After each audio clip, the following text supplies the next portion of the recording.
할렐루야. 아멘. 오늘 주일 예배에 오신 여러분을 우리 주 예수님의 이름으로 환영하며 축복합니다. 아멘. 사랑하는 성도 여러분, 오늘 하나님께서 우리에게 주시는 복된 말씀은 우리 앞에 어떠한 일이 있더라도 우리가 겁내지 말고 흔들리지 말라는 말씀입니다. 그리고 우리 오직 주님을 믿는 믿음과 착한 양심을 가지고 우리가 계속해서 선한 싸움을 싸우라고 하시는 것입니다. 오늘 본문은 디모데를 향한 바울의 편지입니다. 목회자로서 디모데가 복음 진리를 사수하고 그리고 교회를 든든히 붙들어서 계속 성장하도록 돕도록 이제 바울 사도가 전하는 편지의 내용입니다.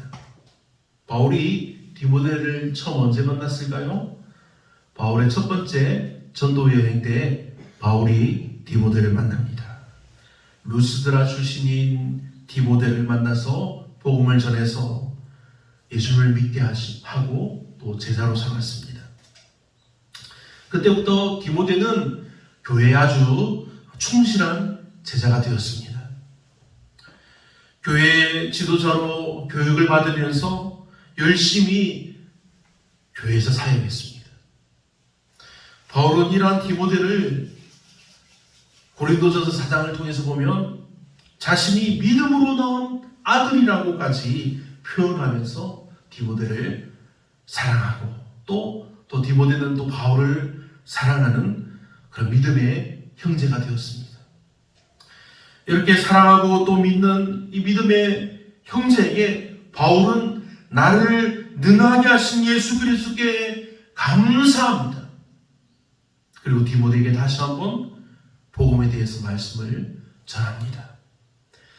본문을 보면 바울은 12절에 보면 먼저 자신에게 능력을 주시고 충성되게 여기사 직분을 맡겨주신 예수 그리스도의 은혜에 감사하고 있습니다.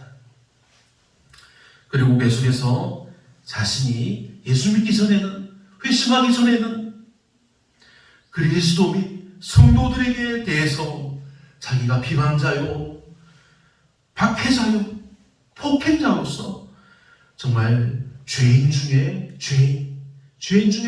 괴수였다고 합니다. 그만큼 자기가 생각해도 너무나 그 예수 믿는 사람들을 비방하고 박해하고 때리는 폭행자였다는 것입니다. 하지만 그랬던 자신이 예수 그리스도의 긍휼을 입었으므로 자신이 그렇게 긍휼을 입은 이유가 그리스도의 무한한 인내가 어떠한지를 장차 주를 믿는 모든 자에게 본으로 보이기 위함이라고 밝힙니다. 영원하신 유일하신 하나님을 감격하며 송축하는 내용이 있습니다. 그러니 사랑하는 성도 여러분, 오늘 이 은혜의 말씀이 당시 이 디모데에게만 하신 말씀이 아니라 지금 예수를 믿고 사는 저와 여러분에게 하시는 말씀임을, 하나님의 말씀임을 믿고 더욱더 힘을 내어서 서로 사랑하기를 우리 주 예수님의 이름으로 축원합니다. 아멘. 오늘 말씀을 통해서 우리가 알게 되는 것은 첫 번째로 나를 능하게 하신 이는 그리스도 예수, 영원하신 왕이라는 말씀입니다. 홀로 하나이신 하나님께서 나를 능하게 하셨다는 사실입니다. 이 표현은 바울이 즐겨 사용한 표현입니다. 그래서 성경 말씀을 읽다 보면 여러 곳에서 사용됩니다. 이것은 바울에게 있어서 모든 사역의 힘과 능력이 자신에게 있는 것이 아니라 자기가 했던 모든 사역의 힘과 능력이 예수 그리스도께 있었다는 믿음의 고백입니다. 바울이 예수 그리스도의 사도였다는 점을 생각하면 이것은 당연한 것입니다. 예수님에 의해서 보냄을 받은 사도로서 보내신 분인 예수님께서 힘과 능력을 주시고 그렇게 열심히 사역하는 것입니다. 하지만 여러분, 오늘의 정말 우리가 다양한 시대에 살고 있지 않습니까? 이 다양한 시대에서 이것을 속이고 거짓으로 채우는 일들이 아주 많이 있다는 것을 우리는 기억해야 합니다. 이보로는 하나님의 종이라고 말하면서 그 힘과 능력이 하나님께로부터 오지 않고 다른 곳에서 나오는 사람들이 있습니다. 이단과 사이비가 그렇습니다. 물론 이단이 아닌 분들도 있습니다. 이것이 바로 욕심에서 나오는 것입니다. 무인가 학교와 무인가 학원에서 발급받은 졸업증과 그런 학위증들을 돈을 주고 자랑한다는 것입니다. 그리고 이단들은 우리가 신천지와 통일교를 잘 알지 않습니까? 자신들의 돈과 인력을 이용해서 큰 행사를 하고 그리고 사진을 찍습니다. 그리고 그것이 나라가 자신들에게 큰 혜택을 주고 상을 준 것이라고 거짓말을 합니다. 그러나 여러분, 사도행전을 보면 예수님의 사도들이 어떻게 했습니까? 그렇게 행했습니까? 그렇게 자랑하고 거짓말을 하지 않았습니다. 사람들을 속이지 않았습니다. 전혀 그렇지 않았다는 것입니다.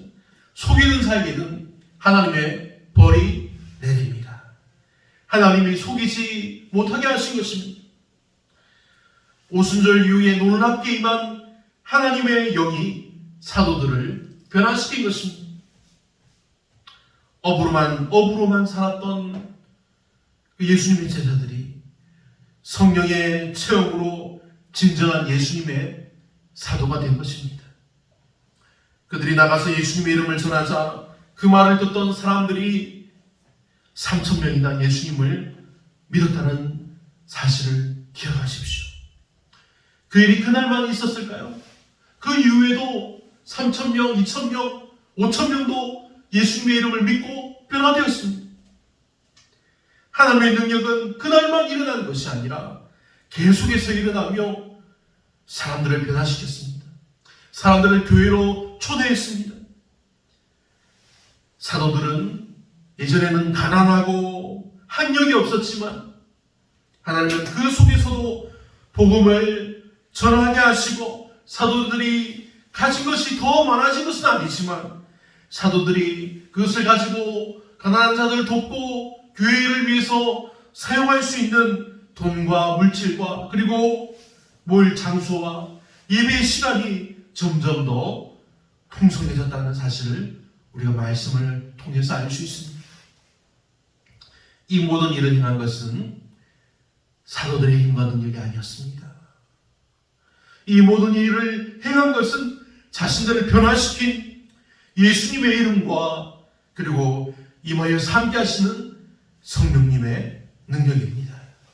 믿음의 성도 여러분, 일찍이 주님께서는 제자들을 향해서 나를 떠나서는 너희가 아무것도 할 수 없음이라고 말씀하셨습니다.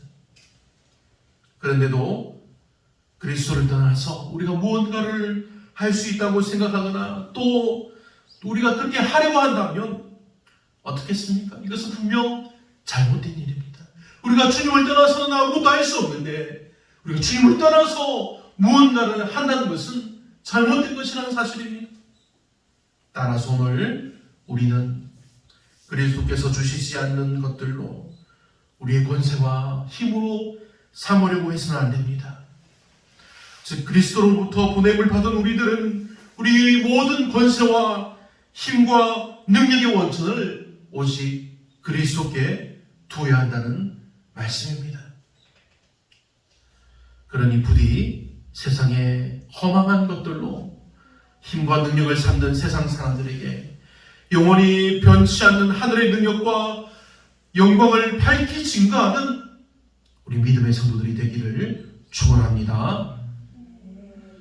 둘째 말씀은 그리스도께서 이 땅에 오신 목적은 죄인들을 구원하시기 위함입니다.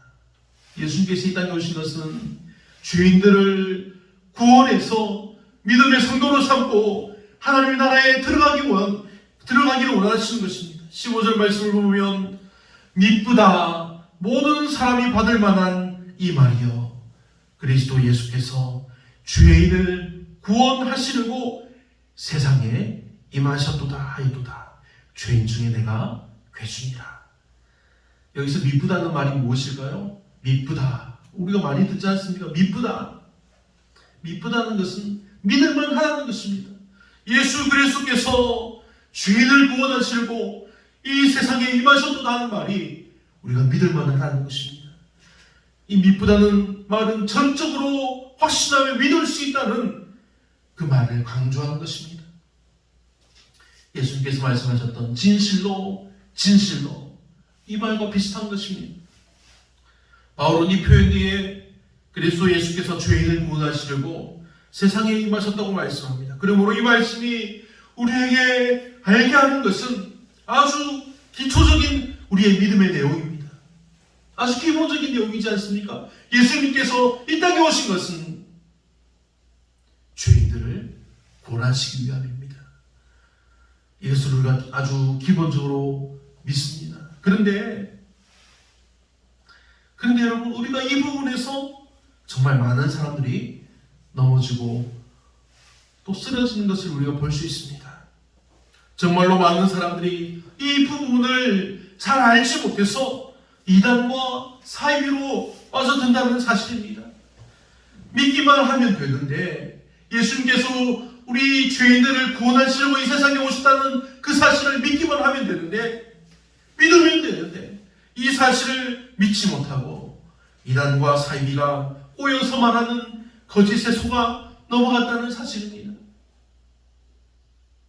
그러면 이단과 사이비에 넘어가지 않는 성도들이 모두 이 복음의 사실을 굳게 믿고 있을까요? 놀라운 것은 이 기초적인 사실을 듣고도 알고도 금방 잊어버린다는 것입니다. 말씀을 읽지 않고 듣지 않고 교회에 나오지 않다 보면, 교회에 나와도 말씀에 집중하지 않다 보면 이 복음의 능력이 그 사람을 해방시키지 못한다는 사실입니다. 말씀을 들어도 듣지 않고 자신이 원하는 부분만 듣게 된다는 사실입니다. 성경 말씀을 보면 예수님께서 이 세상에 오셨을 때 유대인들이 예수님을 어떻게 대했습니까? 유대인들은 그리스도를 기다려왔습니다.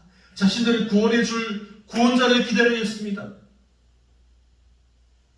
수백 년간 나라를 잃고 어려움에 빠졌던 자신들을 구원해 줄 능력자만 기다렸던 것입니다.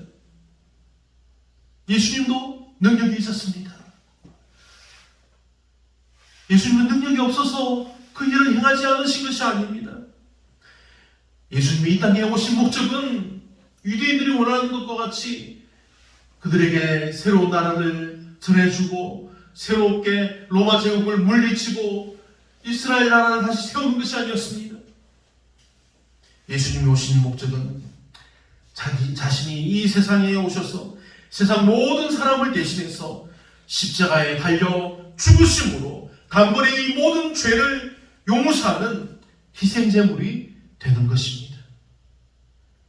그리고 하나님께서 죽으셨던 예수님을 3일 만에 다시 살리신 것은 마귀에게 속한 이 세상과 사람들을 다시 살리시기 위함이었습니다. 그래서 여러분, 예수님의 이름을 믿는 자들이 어떤 삶을 삽니까? 모든 죄를 용서받고 죄에서 노임받고 자유를 누립니다. 죄에서 노임받아서 더 이상 영원히 죽지 않고 영원히 살아서 하나님을 찬양할 수 있는 하나님의 놀라운 은혜를 입게 된 것입니다. 할렐루야, 아멘. 그러니 사랑하는 믿음의 성도 여러분, 우리가 예수님을 믿음으로 구원받았으니 이 구원의 복음을 계속해서 전파해서 교회가 성장하기를 간절히 바랍니다. 아멘. 오늘 말씀의 세 번째는 우리가 하나님께 받은 이 구원의 기쁨이 날이 갈수록 사라지는 것이 아닙니다. 우리가 하나님께 받은 이 구원의 기쁨은 세상의 것처럼 우리가 사용하면 사용할수록 사라지는 돈과 같은 것이 아니라 날이 갈수록 더 깊어지고 더 강해지는 하나님의 영원하신 은혜라는 사실입니다. 17절을 보면 바울이 하나님께 송영하는 찬양의 내용이 나옵니다. 그런데 이 바울의 이 송영은 그저 나오는 찬양이 아닙니다. 이 송영은 바울이 자신의 그 믿음의 간증 이후에 나오는 바울의 믿음의 고백과 찬양입니다. 바울의 이러한 송영은 성경에 여러 번 반복되어 나옵니다. 그리스도께서 자신에게 어떻게 나타나셨고 어떠한 사명을 맡기셨으며 그 위에 자신이 어떻게 변화되었고 어떠한 감사를 드리고 있는지 등에 대해서 바울의 믿음의 고백은 조금도 변함이 없다는 것입니다.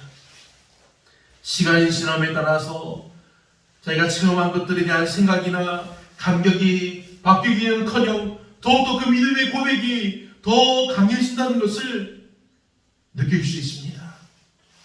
즉 오늘 본문은 바울 사도의 생애 말년에 기록된 것임에도 불구하고 이 사도 바울이 간증을 통해서 자신의 과거를 더듬다가 받은 은혜에 대해서 감사하며 자신도 모르게 이러한 찬양을 드리고 있다는 사실입니다.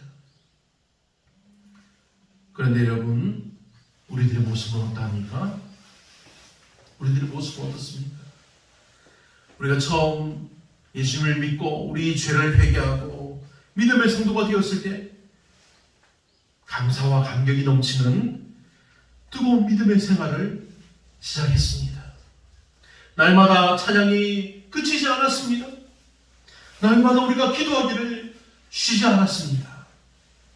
하지만 시간이 지나면 지날수록 그 처음 사랑이 식어져 갑니다. 자신만 모르지만 모든 사람이 아는 사실이 그것입니다. 처음에 자신이 모르게 했던 뜨거웠던 기도가 어느 순간 교회 생활에 익숙해지면서 자신이 아는 것으로 좁혀집니다. 하나님의 많고 많은 말씀 중에 자신이 익숙하고 아는 것으로만 하나님의 능력이 좁혀지는 것입니다. 그러면서 자신이 점점 더 오랫동안 교회를 다닌 것으로 인해서 자신이 이제는 믿음의 성도가 되었다고 생각한다는 사실입니다. 하지만 어떨까요? 회개하고 또 하나님께 감사하는 기도가 줄어들지 않습니까? 이웃과 형제들의 관계가 줄어들지 않습니까? 서로 사랑하는 관계가 서로 돕고 도와주는 사랑의 관계가 식어가지 않습니까? 이것은 성도들뿐만 아니라 목사에게도 마찬가지입니다. 저도 마찬가지라는 사실입니다. 저도 어느 순간 기도하기 어려울 때가 있습니다. 그럼 이때 누가 기도하며 도와주어야 할까요? 바로 여러분들이, 성도들이 기도하는 기도를 통해서 제가 힘을 얻고 제가 힘을 내어서 교회를 위해서 여러분들을 위해서 기도하는 것입니다. 바로 여러분들의 기도로 제가 힘을 내는 것입니다.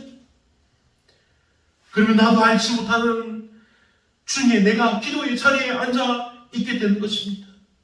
이것이 우리가 믿음의 형제로 살면서 우리가 서로를 위해서 기도하며 사랑하기에 힘써서 우리에게 나타나는 하나님의 은혜와 사랑의 능력입니다. 그러니 사랑하는 믿음의 성도 여러분, 오늘 이 사도 바울의 간증을 보면서 바울이 이 말년에 이르러서도 처음 회심했을 때와 전혀 다름없이 더 뜨겁게 믿음과 겸손과 하나님을 향한 감격을 잃지 않고 그렇게 열심히 믿음 생활했던 것처럼 우리도 이렇게 되기를 소원합니다. 오늘 말씀이 나를 능하게 하셨도다입니다. 누가 능하게 하셨습니까? 예수님의 이름이 바울을 능하게 하신 것입니다. 나를 구원하셔서 나로 영원히 살게 하신 예수 그리스도 능력의 주님이 바울을 능하게 하신 것입니다. 그러니 사랑하는 여러분, 우리로 다시 살게 하시며 우리로 영원히 하나님을 찬송하게 하신 하나님의 은혜와 능력이 얼마나 크고 놀라운지를 감사하며 우리 믿음의 성도들은 늘 변함없이 날로 새로워지는 믿음과 열정으로 가득하기를 우리 주 예수님의 이름으로 축원합니다. 아멘. 이 시간 함께